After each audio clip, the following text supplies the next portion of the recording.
Friday's deadly rampage. We now know the name of the suspected gunman who's blamed for killing 4 people. You're looking at a photo here of John Zawahiri. This is from 2006. It's his yearbook photo. Police say he began his shooting spree at a house where he killed his father, Samir, and his brother, Chris. CNN Stephanie Elam is in Santa Monica this morning. She's been following this story for us. And Stephanie, what more have police said about the gunman?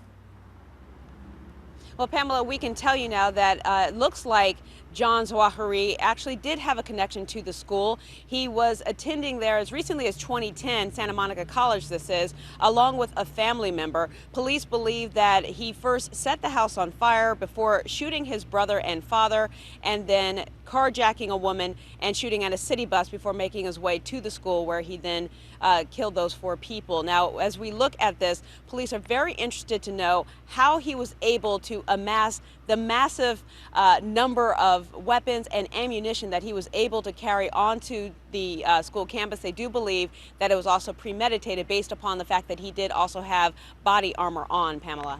And you mentioned police are trying to figure out how he was able to amass all these weapons. One of the weapons he had was highly regulated, right? At least one of the weapons.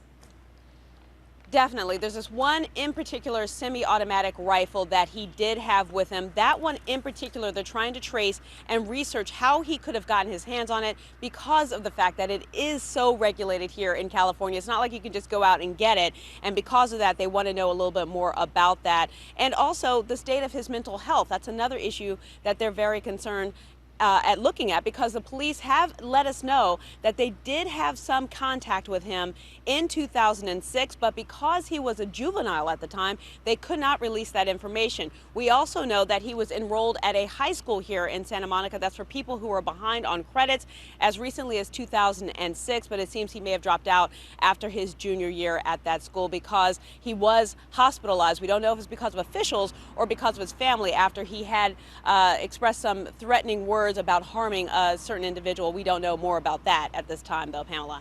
And do we know anything more about a possible motive here, Stephanie?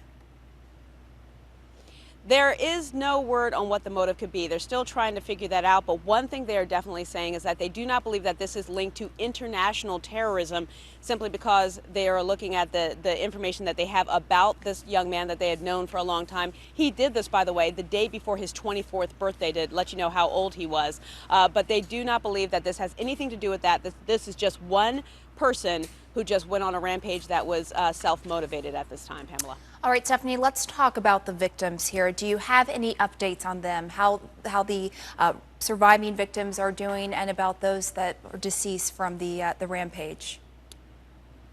We don't have information more about the survivors. About the victims, we do know that there was one man, a man in his 60s, who was shot in an SUV. He died. The passenger in his car also hospitalized on life support.